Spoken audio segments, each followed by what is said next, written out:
The Mysterious Ship, short version, by HP Lovecraft, as narrated by Scott Leffler for Stop, Book, and Listen.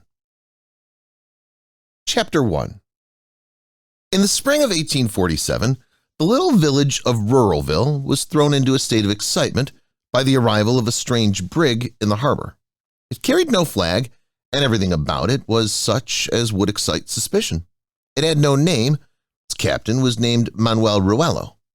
The excitement increased, however, when John Griggs disappeared from his home. This was October 4th.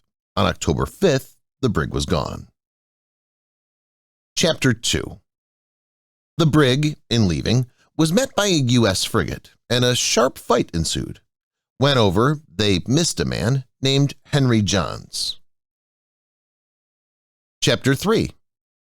The brig continued its course in the direction of Madagascar. Upon its arrival, the natives fled in all directions.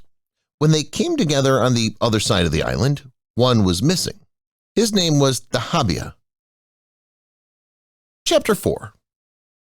At length, it was decided that something must be done. A reward of £5,000 was offered for the capture of Manuel Ruello. When startling news came, a nameless brig was wrecked on the Florida Keys. Chapter 5. A ship was sent to Florida, and the mystery was solved. In the excitement of the fight, they would launch a submarine boat and take what they wanted.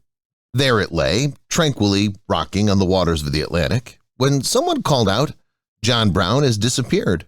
And sure enough, John Brown was gone. Chapter 6.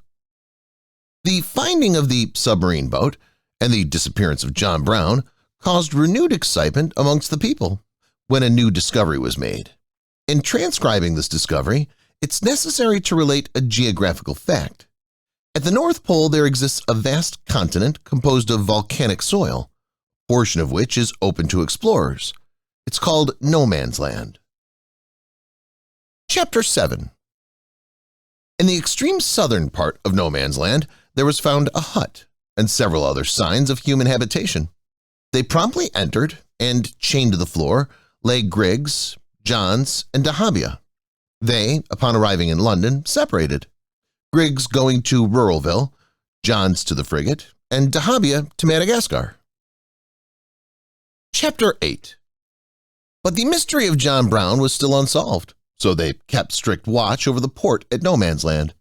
And when the submarine boat arrived and the pirates, one by one, and headed by Manuel Ruello, left the ship, they were met by a rapid fire. After the fight, Brown was recovered.